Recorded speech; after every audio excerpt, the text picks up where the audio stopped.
my calculations are correct, when this baby hits 88 miles per hour, you're gonna see some serious shit. They're here. Do you really think you have a chance against us, Mr. Cowboy? Yippee-ki-yay, motherfucker. It's showtime. Right, welcome everybody to another episode of the VHS Strikes Back. I am one of your hosts, Chris, and my co-host and very good friend is Dave. Hey there, Chris, and hello to our listeners out there. Welcome to the VHS Strikes Back, the show where we dust off the old video player and go on a nostalgic journey to look at the good and the bad movies of yesteryear. Now, Chris, what are we going to review this week? Well, Dave, we are reviewing a Patreon pick by our good friend Herb. We're going back to 1985, Dave, and I know we talked about it last week when the trailer was on. Is they say Smokey the Bandit ripoff, but we'll talk about that. But this one is the start of a trilogy of movies, and obviously we did Hot Ticket to... Was it Hot Ticket to Miami? Hot Ticket to Hawaii. Hot Ticket, Hawaii, fucking Miami. I don't know where I've got that from. Well done, Chris. Great bit of fact checking. But this is the original, Dave. This is a Playboy movie with plenty of playmates. So I'll just say, Herb, before we get going, thank you very much. Not when I'm watching it on my phone and Sam's next to me, Dave, going, what the fuck are you watching? But we'll talk about that later. So this one, Dave, it's actually a remake of a movie called Stacey from 1973, which was about a female private investigator. But this is now starring a guy, Darby Hinson, Dave. It stars Sybil Danning, Art Matrona, Shelley Taylor-Morgan, and a whole lot of double Ds, Dave. This one is Malibu Express, and I am fucking here for this recording. I've been waiting for this, Dave. I bet you have. I know we talked a little bit last week, but had you even heard of this, Dave, outside of Hot Tickets for fucking Hawaii and stuff? I hard tickets to Hawaii. That's well, I know I keep getting hard thinking about it, Dave. I don't want to think. I don't need the word hard. What after watching hard this and movie. hot, it's changeable. Yes. So I hadn't. The only time I'd heard about this was when we did Hard Ticket to Hawaii, and then we found out that, you know, Andy Sidaris had basically put together this whole series of films called dubbed the Triple Bs, so Bullets, Bombs, and Babes. But let's face it, there's 4 Bs in there, isn't there? Yes. So boobs has to be the other one. So that was the only time I'd heard it. But I have to say, Chris, if I'd have been flicking through the channels, you know, back in the day, if this was on RTL or some equivalent channel, fuck me, this might have been my favorite movie.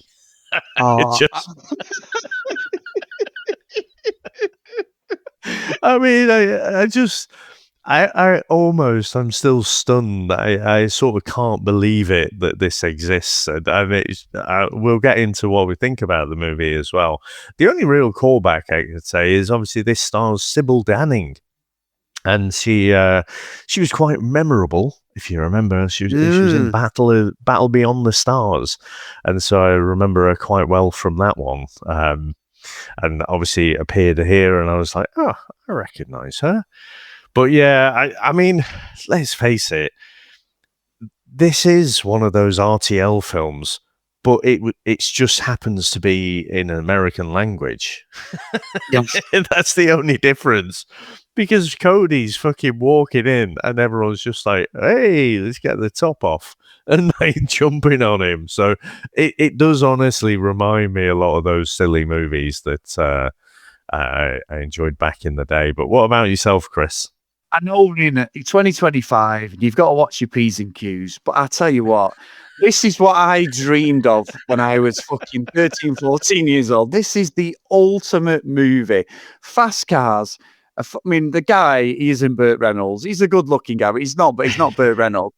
But the fucking amount of women with no clothes on, Dave, is unbelievable. And the story, the way you take the clothes off, is how I imagined when I was a kid. That's what had happened to me as an adult, Dave. You know, the old when he takes the piss out of Helga, my shoulder thing. In my head, watching these sort of movies, the RTL thing, that is what I'm thinking. You know, like, I think there was one thread I was in Benidorm when I was about 13, 14. And at that point, Dave, I was a nightmare, having fucking wet dreams all over the fucking show. You know what I mean? But I remember being in a lift and there was a woman there and she was like, Helga-ish. I'm thinking, yeah, I've seen some of these on RTL. I think she's going to say, come with me, young man. You know what I mean? He wasn't anything. But I remember in my head, I'd gone away with a face. You probably got out of the lift by the time I'd fucking finished, Dave. I'd probably fucking holding my hands over in me. a dream. Over my fucking bollocks or something. You know what I mean? But or tucking it in my waistband as we do. But honestly, this is sensational. Herb has picked an unbelievable movie. And if I'd watched this when I was fucking, when my hormones had ignited, Dave, around about 91, 92, oh my God, this would still be in my collection now because it's unreal. Forget the story. I don't give a fuck about the story. This would have got fucking hammered by me, and I'm not even lying. Absolutely. I'd have known every timestamp for this movie, Dave. I'm telling you. It's unbelievable, and Herb knows he's fucking why he's picking. He knows the audience, and like I say, he's supposed to be politically correct. Dave, I'm fucking 47 now, but my God, I was like, this is just 30 odd years ago. For longer than that, I would have been all over this movie. Unbelievable. Yeah, in some ways, I'm almost glad I didn't watch it back then because I think it set me up for unrealistic expectations of adulthood. Exactly. That's what I'm saying. That's what I thought. When we get to that point, women were just going to just talk to me and just randomly take the clothes off, or you're on a holiday, they're just like in bikinis, like, can you just come here? And the next minute, they've got the fucking bra off or something, Dave. I think that's the problem watching these videos. It gives me a completely fucking skew-if version of reality. It's no wonder I've had fucking shoulder operations left, right, and centre, is it? I know we play on that, but fucking hell, I would have been fucking wanking myself silly, Dave. Kleenex would have fucking gone in fucking, the shares would have gone through the roof if this friction burning all day. Fucking brilliant. Absolutely brilliant. I mean, obviously we didn't see it, but I can imagine a lot of people who are in our demographic who did see it back in the day did put Kleenex shares up quite a bit. Okay, I mean, the thing is, Dave, I watched it on YouTube. It's on YouTube, and usually they don't allow the nudity stuff, but this has slipped through the fucking net. And I'll tell you what, Dave, I may not have favoured it, but I may have, I don't know. But how I've gone through the net, I don't know. But I do thank whoever uploaded it because it was an hour and 40 of glorious storytelling, Dave. I've got to say that. Unbelievable. So, and the thing is, we've been on a bit of a triple B journey ourselves, haven't we? Now, when I picked Lair of the White Worm, it was attempted as a bit of a stitch up, but I knew it was a bit saucy in places as well. But with cigarettes, going to say cigarettes and alcohol there, champagne and bullets. Unbelievable. It kind of upped the ante somewhat. And then I feel like this has upped the ante again. So, it's been a bit of a trilogy, hasn't it? But Chris, should we get into our trailer? Oh, I cannot wait. Let's go.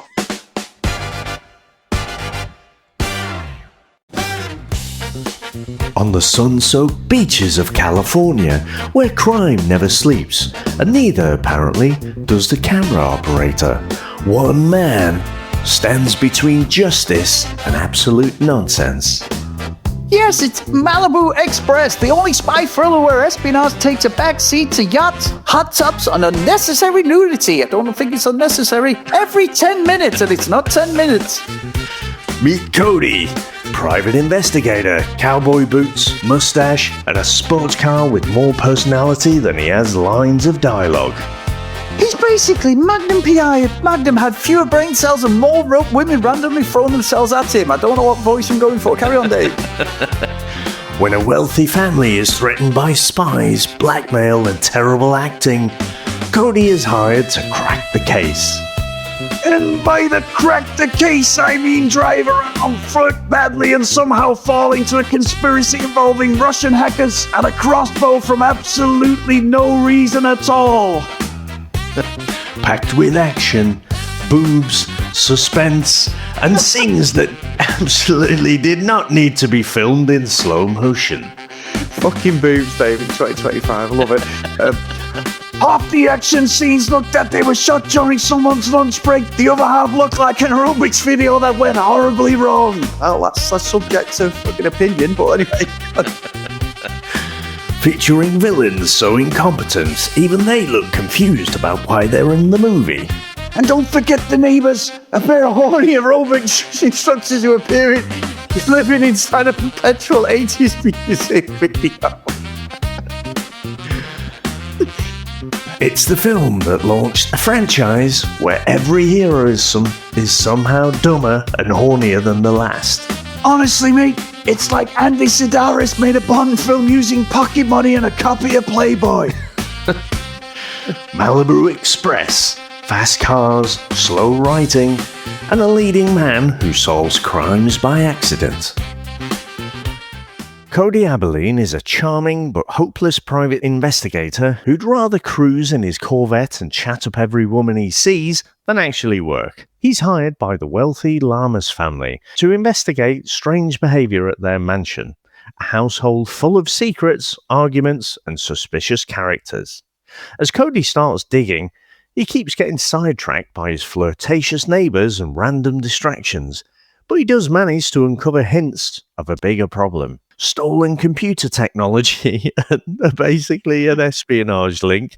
Cody realises he's stumbled into a messy mix of spies, blackmail, and family drama, even if he's still not totally sure what's going on. Now, Chris, what do you reckon? I think I know. To the opening of this movie. Oh, if Cody doesn't know what's going on, Dave, we certainly don't know what's going on. So listen, the trailer last week, I thought we were getting a good old boys romp. You know, he looked like a race driver. He looked like, you know, all the women were falling at his feet, everything. And it wasn't that at all. I mean, this movie's on for 1 hour and 40. And let's be honest, it's fucking terrible movie. It's absolutely awful movie. The story drags on. How they got 1 hour and 40 out of this, I do not know. Because, my God, there is some... For every slow bit, there's a pair of boobs, and it just brings the story up, Dave. It elevates the story. But at the start, when we'd introduce him, aren't we? And he's driving along, and then he comes to the fucking racetrack, and that girl's doing for NASCAR. She's called June Knockers. Yeah, it's June Knockers with a H. With a H. And it goes into the changing room with her, and the first thing she does is just take her top off. And I'm like... Okay, yeah. I don't know what's just happened, but this is unbelievable. And everyone is after this Magnum PI ripoff, aren't they, Cody? All the girls through this movie. It's unbelievable. Like, I know it's just a softcore fucking porn movie, really. It's not a fucking... It's just not like we've got a bit of boobs here and there. It is unbelievable the way they fall down for him. But you get that weird scene where he's got a Magnum... Sorry, it's a Magnum 44's the start of it, isn't it? And he goes to the gun range, and he can't fire it. And it's rubbish, isn't he? Harry's gun. And then he goes to see, obviously, that's when he goes to see the NASCAR driver, the girl, who's, you know, she's driving, and when she takes the clothes off, but then he comes out and he's kissing another girl, then he's kissing someone else, and it's just a continual, just wherever he goes, these women just taking the tops off for him and just the clothes off, and I'm like, this is exactly how I thought life was when I was 13, 14 days. I thought, get myself in the gym, get myself fit or whatever, you know, start going to the gym, this will happen. Yeah, it didn't happen, Dave. I'm 47. I don't think I've ever experienced that. But I honestly believe this was the sort. And I think that's probably why I loved America. I thought maybe I need to move to America because this is what happens in real life. And it certainly doesn't. But what a fucking job this Cody Abilene has, Dave. Unbelievable. The worst private investigator ever. But again, the trailer does not really depict what the movie's about because it's a James Bond he's a cowboy James Bond to a point, but it's all filmed in like a Columbo Murder She Wrote setting. Columbo, it's in like one very close set, isn't there? There's a few bits where they go off the house, but yeah, sorry, I've waffled, but fucking hell, I am all in on this. Herb has picked an unbelievable movie, Dave. It don't matter what happens. As soon as we get fucking boobs, Dave, I've just forgotten what the story's about, and I'm here for the fucking story. I must say, just take me along for the hour and 40. It's unreal.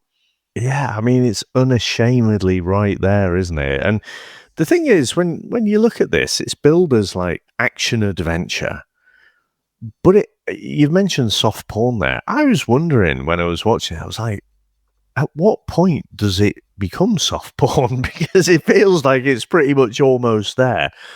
And also, I feel like a lot of these, I mean, let's call them exploitation type movies, I feel like they're not as funny as this.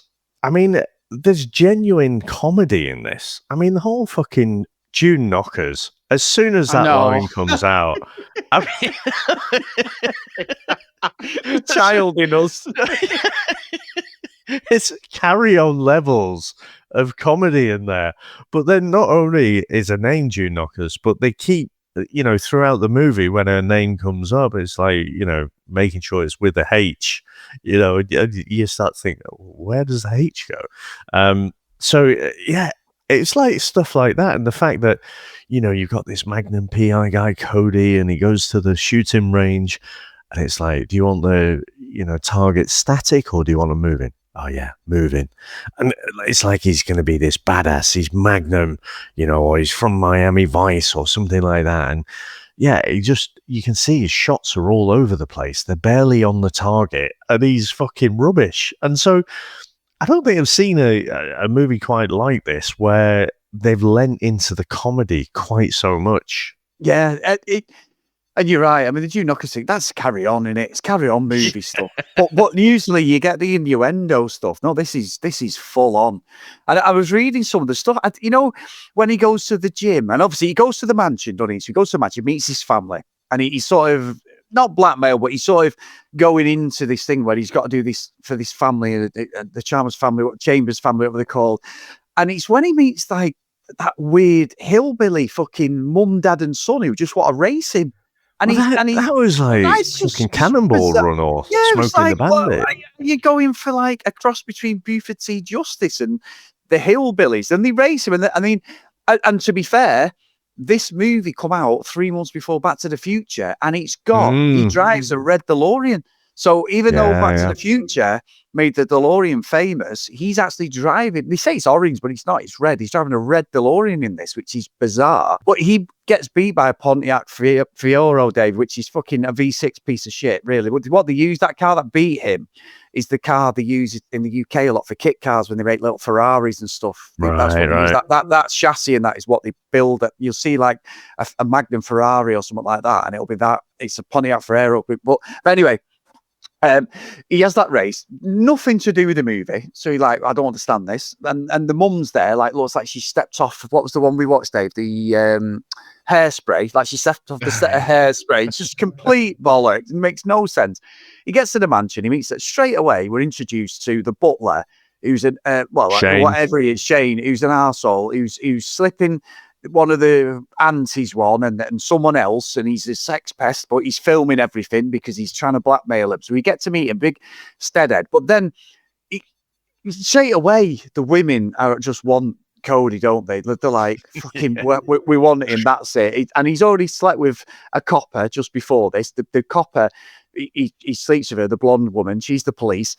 And then he goes to the gym, and and you may have read this, the two big steadheads when he's in the gym and he's working out, they were supposed to be the Barbarian brothers, weren't they? I know, yeah. What an opportunity missed.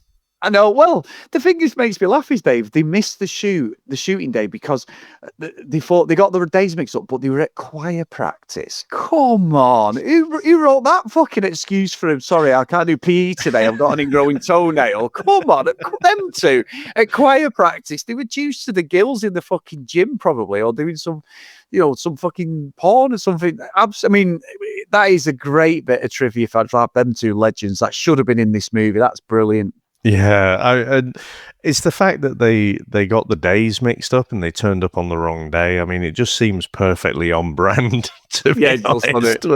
But yeah, and they obviously turn up later. And I did like, actually, so it's a bit later, isn't it, where they want to rough Cody up because he's getting a bit too close. We've got Russian espionage in this as well, like stealing computer secrets. Remember in the 80s when computers were just basically whatever you needed them to be?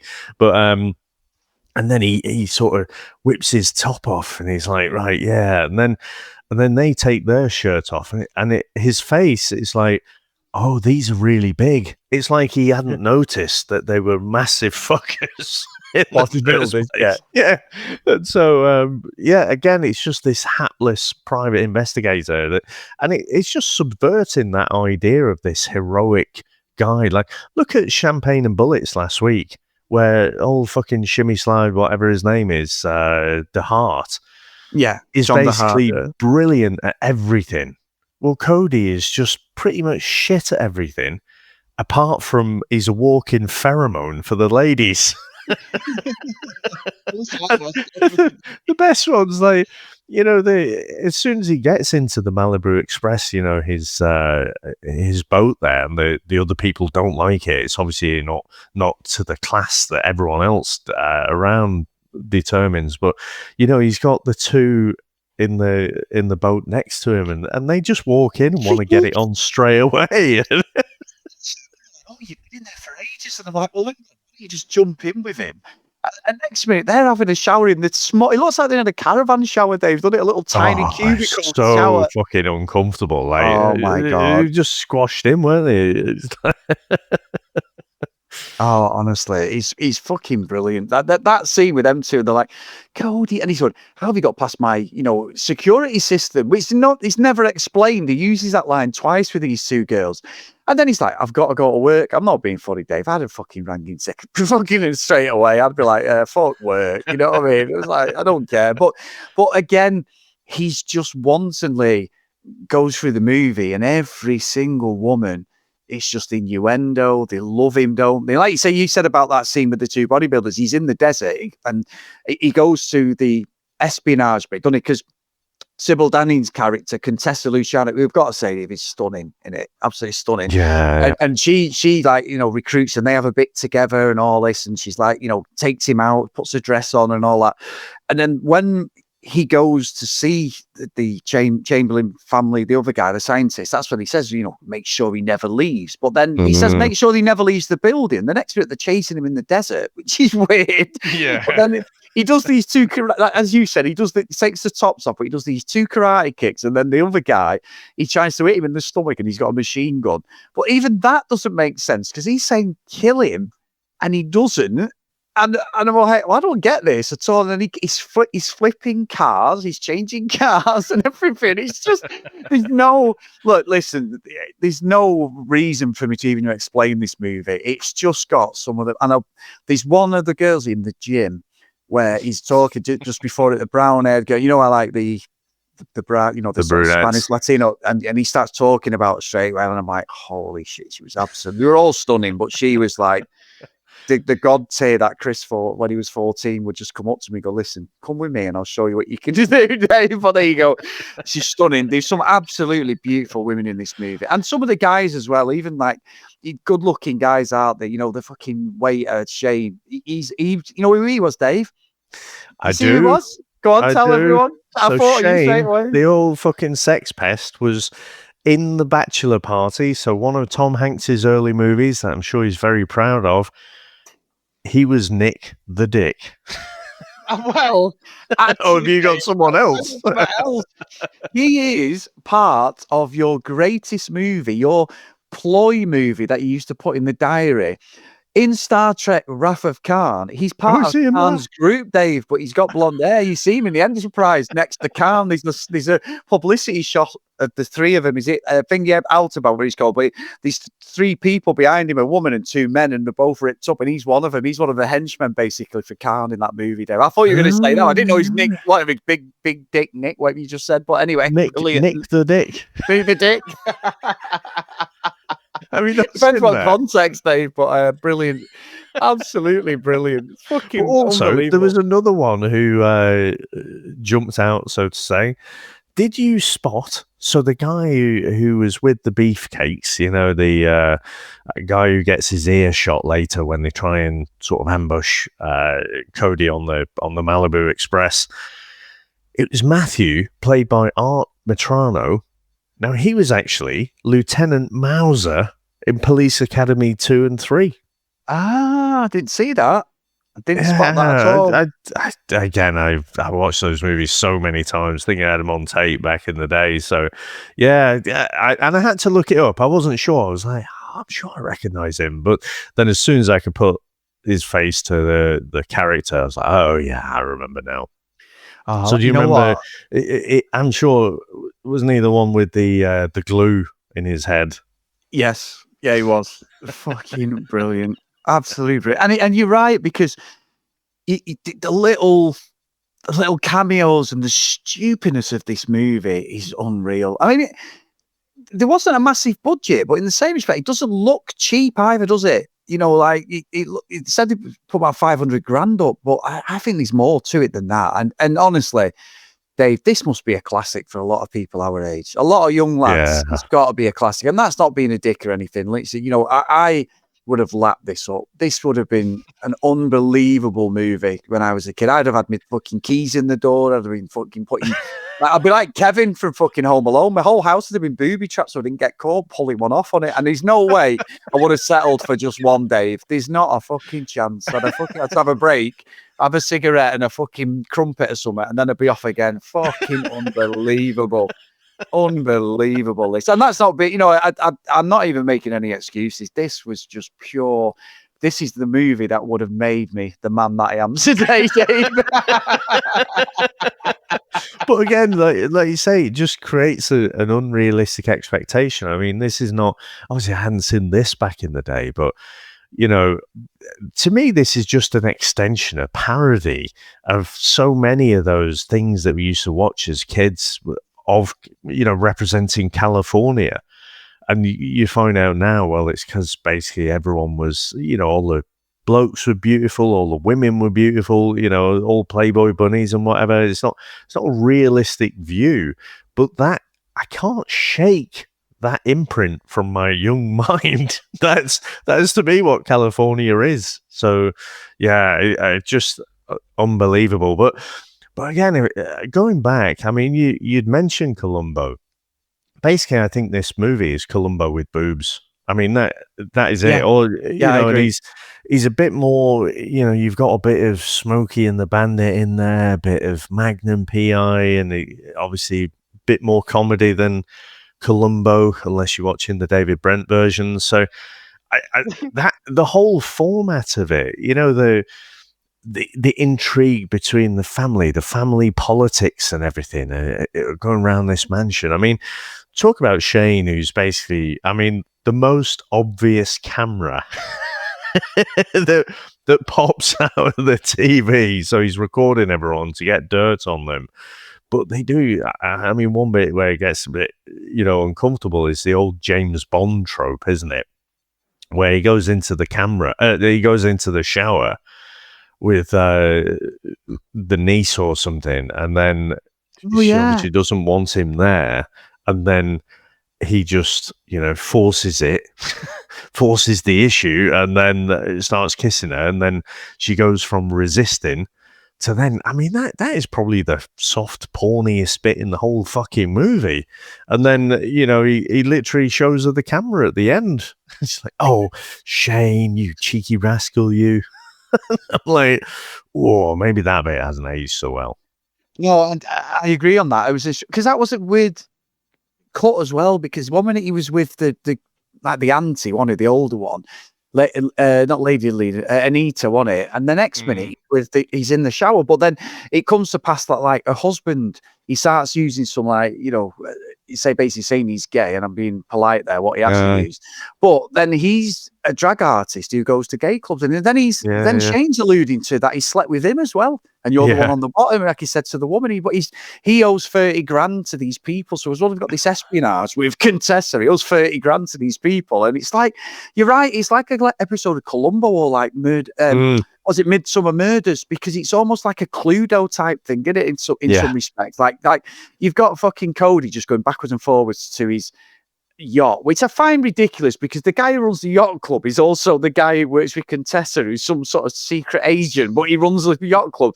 And the two people who are having a go at him, he's got like this weird, like hoarding up, which is like a doorway. And again, Shane goes back to his apartment, goes back to the yacht, and the two girls are there again with no clothes on, and he's on the phone. He's on like the phone to these weird sex lines, but every time he gets through to them, the girls talking just go, "Oh, hi, Cody." And next minute, I'm not joking, they take the top off and they're just rubbing the nipples through these close-ups, like they're getting proper aroused and they're going, "Oh, I remember your tent pole, Shane. Yeah, oh, I'd love to get your paddle in there." And all this sort of shit. I mean, I'm alluding, it's not the right word, but you know what I mean? It's all this fucking like, they're just literally getting fucking, as I would say, a wide on, Dave. They're just like, what the fuck's going on? You know what I mean? Like, it's so ridiculous, isn't it? It's ridiculous.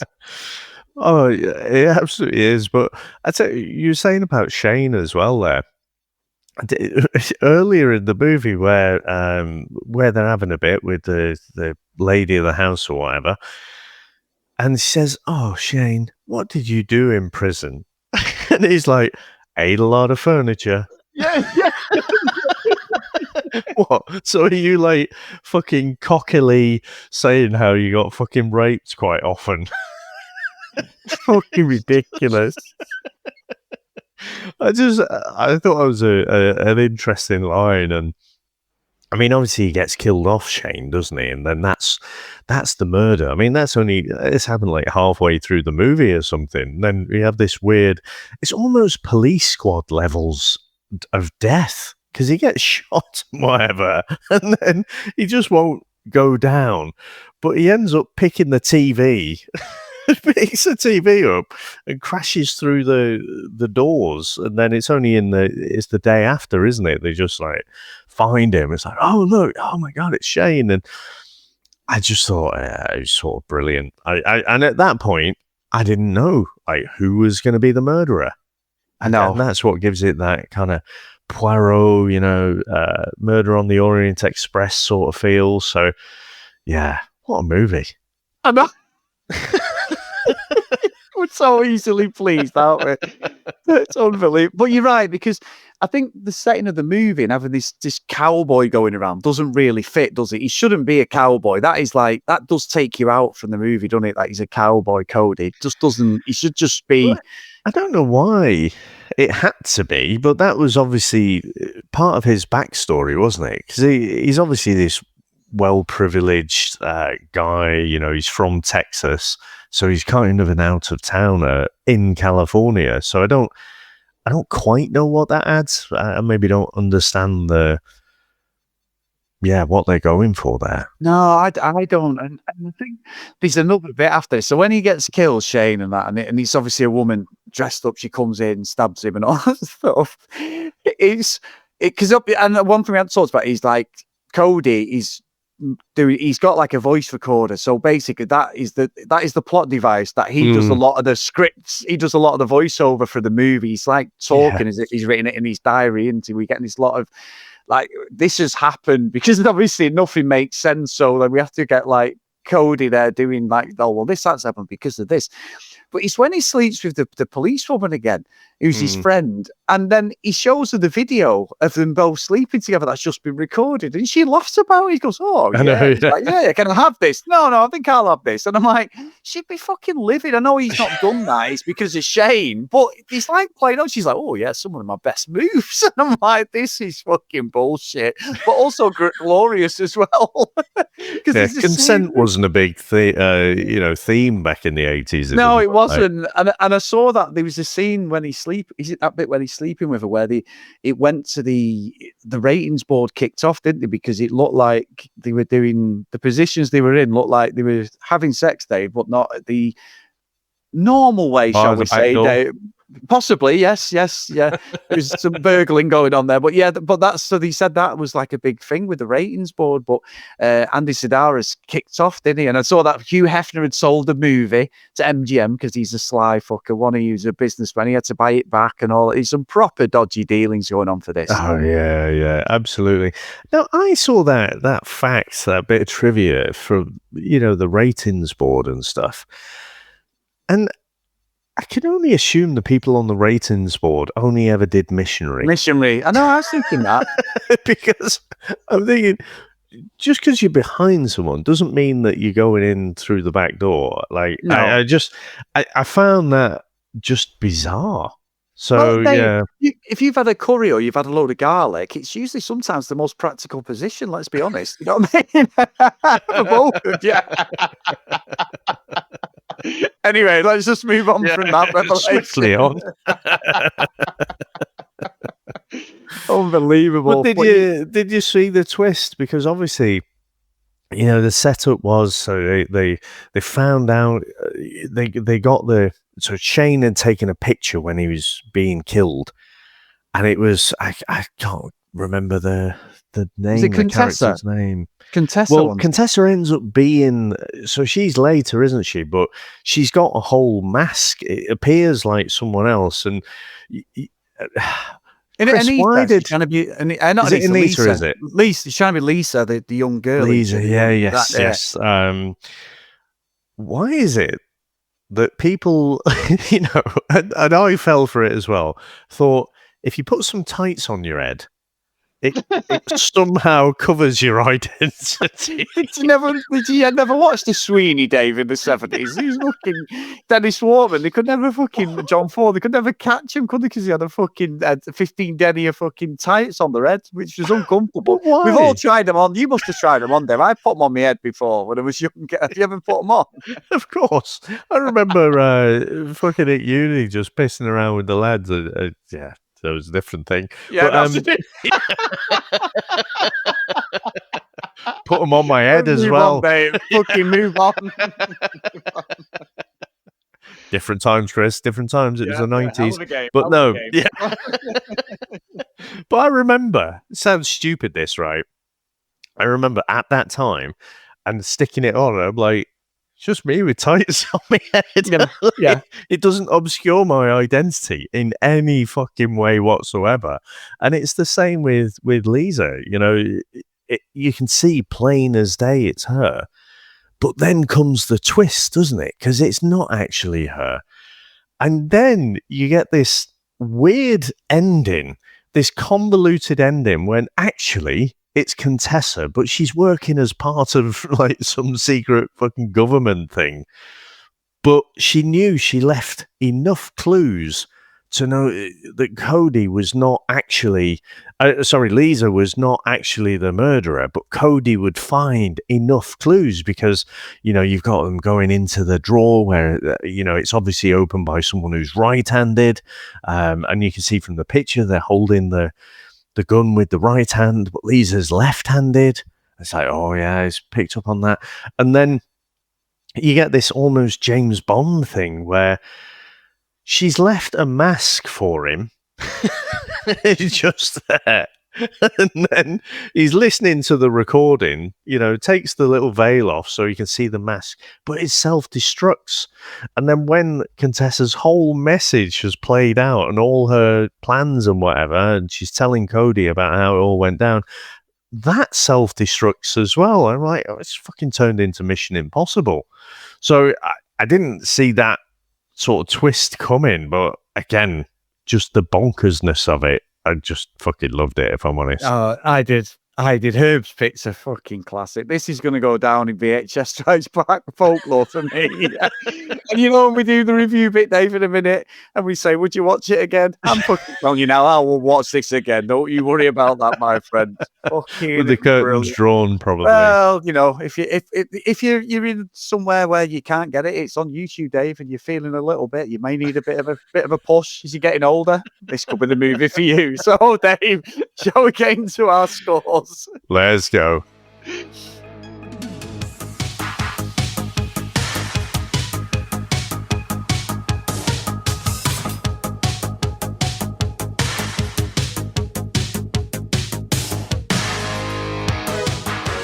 So Herb, mate, unbelievable. We've had a trilogy of some absolute crackers that the last 3 weeks have just really, childish puberty, testosterone-inducing movies, but this was the pinnacle for me. This is absolutely amazing. It is a terrible movie. It's fucking awful. There's no real storyline, but there's plenty of double D's, Dave. And I'm going to send this to Cloud City because it was absolutely a throwback to the life that I thought I was getting myself into as a young teenager, Dave, and I didn't. And I looked, I've got a great life, and I was thinking, I thought there'd be just women throwing themselves at me because of movies like this, Dave. Whenever I went around the world, and just isn't, Dave. And there never will be now because I'm happily married. But it is sensational. It makes no sense. Cody as a cowboy is so out of place in this movie. We needed a James Bond type guy, didn't we? Someone who's suave and that. And we get a cowboy, a Burt Reynolds Magnum PI ripoff. But I tell you what, it doesn't matter. This movie is absolutely fucking brilliant. And I will watch this again. So it was supposed to be a stitch up, but it's not a stitch up. It is now going to be a movie. I may seek the Blu-ray, Dave, if there is one. What a film. What about yourself? I'm sure a couple of weeks ago you told about how you were getting rid of all your Blu-rays and had an argument over No Retreat, No Surrender 3. Only one though, that Dave, they're all in my van. They've still not gone to the charity shop. They're just going to stay in my van forever. Well, I think the only thing, I'm not too far away. I think the only thing I differ on is when you say, like, this is a terrible movie. When we watched, say, Champagne and Bullets last week, that is a genuinely terrible movie, but it's inadvertently so funny. Whereas I think this movie knows exactly what it is. And it's gone for it, and it's achieved what it went out for. It's not trying to be super sophisticated. It's just took the idea about, what if you did Columbo, but you had loads of playmates in it as well, and they all whip their tops off basically every fucking 10 minutes. And then you have this comedy injection as well that, again, that was the biggest surprise for me. I just didn't expect that. And again, the fact that it's so juvenile, even though I hadn't watched it back in the day, it just transported me back to that time when you just had these ridiculous fucking puns that were just in your face, so to speak, in every way. And so this is so much fun. I mean, objectively, it's not fucking Hamlet or just not Citizen Kane or something, is it? Where, the craft of making movies, you really look at that. But just in terms of pure fun, pure entertainment, silliness, I can't really fault this. It is ridiculous. And I feel like, because I like Space McCloud Cities out because, you can't go handing these things out like confetti. And I'd said about Champagne and Bullets, again, for the so bad it's good movie scale, that's the Cloud City as well. But I'm going to have to go Cloud City again for this one. It is just so entertaining and silly and funny. I just fucking loved it. And so, the whole Columbo wrapping up at the end when they're on the boat, it just tops it off for me. So, amazing, an amazing trilogy that we've been on as well the last 3 weeks.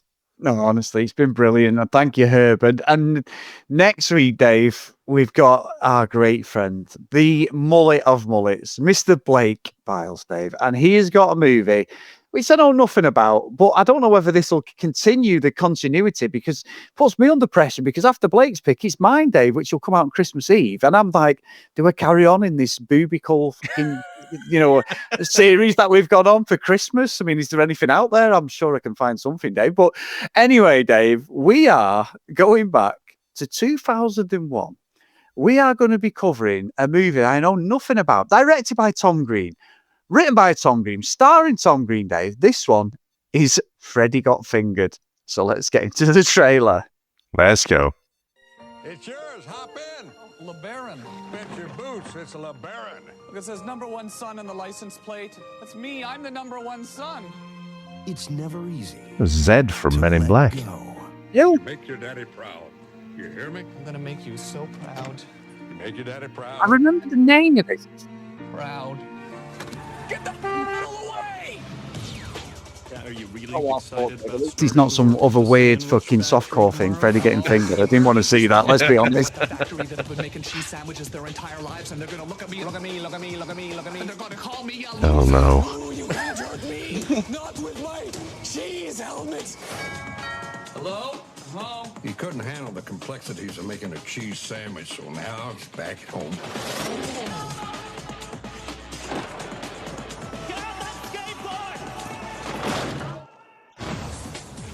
Found a treasure. Oh no, what the fuck? This is going to be... It's coming at it from a different angle. Yeah, Blake's done. But this is a proper stitch up. This is attempted comedy, but horrendous. Yeah. Yeah? He talks. Oh no. I can walk back. You can know that this kid was the one in school who was always fucking pissing about. Someone who's got ADHD, Dave. This was that kid, one who just When you say can't sit still, he couldn't sit still. No, my plan. Give me my plan. But that's only because he is. I wasn't expecting that to happen. You missed the move! Pathetic loser! Is this your dad? That's like boom! Ah! Regency Enterprises presents. Oh, this is going to annoy me. I can see it already. Stupid! Not stupid. He's a stupid! Not stupid. He's stupid! Not stupid.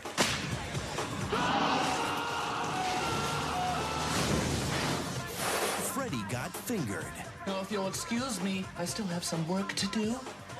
Daddy, would you like some sausage? What the hell is this? We're real proud of Okay, it. now. Gotta come up with a better title. Oh, Blake's fucking done us here, Dave. I'm not being funny. It absolutely has. And I watched that and again.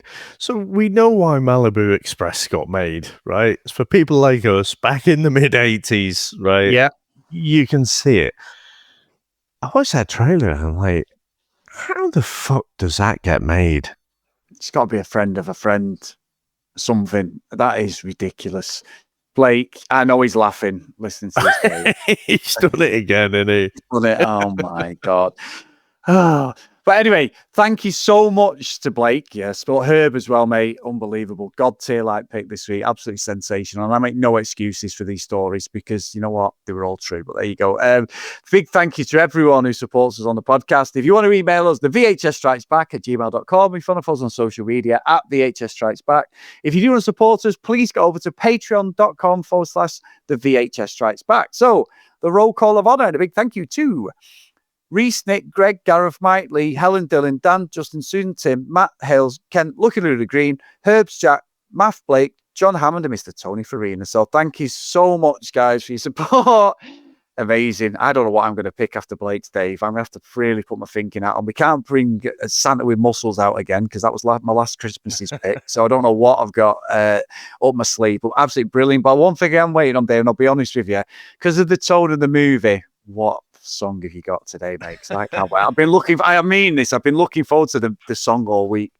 Well, because old Cody's from Texas, and again, he's in Malibu, you've got that, let's face it, country and western type feel. And I think this year I have probably done more country and western than I've ever listened to in my life. And I am softening, I am thawing out, the more I go into these things. So, yeah, so again, another country and western number, and here we go.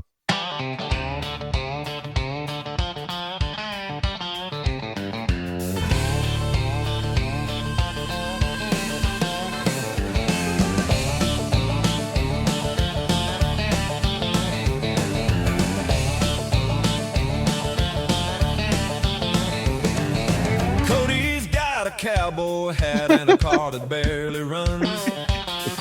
Oh, modern country, Dave. Always charm before the guns. He can't shoot straight, but the ladies don't care. Slapping me foot. He makes there's someone I picked in them. underwear. From mansion girls with rifles to spies who never hide. Cody says he's working, but he's looking at the tide.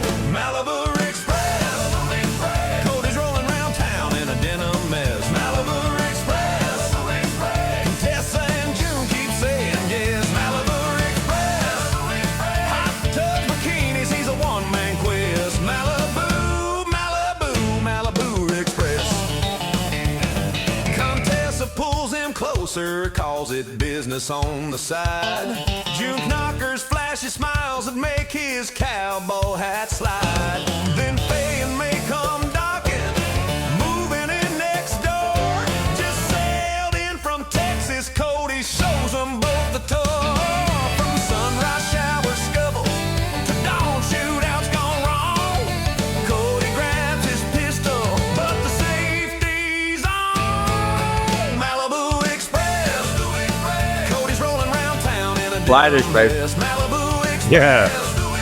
Tessa and June keep saying yes. Malibu Express. Hot tub bikinis, he's a one-man quiz. Malibu, Malibu, Malibu Express.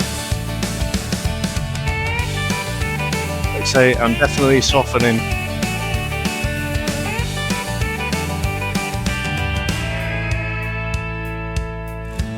Some of the new countries will spit bluesy, you know. I'm trying to chase these spiders. Yeah. But if they keep answering the door in swimsuits, well, who could blame a guy? Malibu Express, Colt is trying his best with a sunburned chest. Malibu Express, he saws more dates than he ever saw threats. Malibu Express, boots in the sand, it's a running fast. Malibu, Malibu, Malibu Express.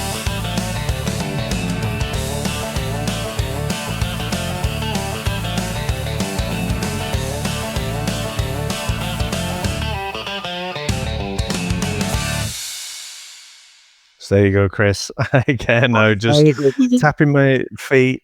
Again, all I can think of though is those line dancers from Champagne and Bullets when they were line dancing to the shimmy slide. Clearly not in the same scene as everyone else, but yeah. So amazing stuff, Chris. Amazing pick, Herb. Oh my God, for next week, who knows where that's going to go? But I've got a feeling I know probably where it is, looking like a classic stitch up. But Chris, thank you very much, sir. Thanks to all our listeners out there. Thanks to all our supporters. And we'll speak to you next time. Bye. That's it, man. Game over, man. It's game over. What the fuck are we going to do now? What are we going to do? Maybe we could build a fire, sing a couple of songs, huh? Why don't we try that? We better get back, because it'll be dark soon, and they mostly come at night. Mostly. I'll be back. That's not. We came, we saw, we kicked its ass. Wax on, wax off. Get to the chopper! One ring to go. All right. Ding, ding. Bust you up. Go for it. Well, here we go. Ain't so bad. Ain't so bad. Ain't so bad. Come on. Come on, ain't so bad. Ain't nothing. Come on. You must be crazy or something. I'm crazy. You just a stupid fool. Maybe you crazy something. I ain't breathing heavy. He's a fool. He's stupid. I've seen you at 6 more.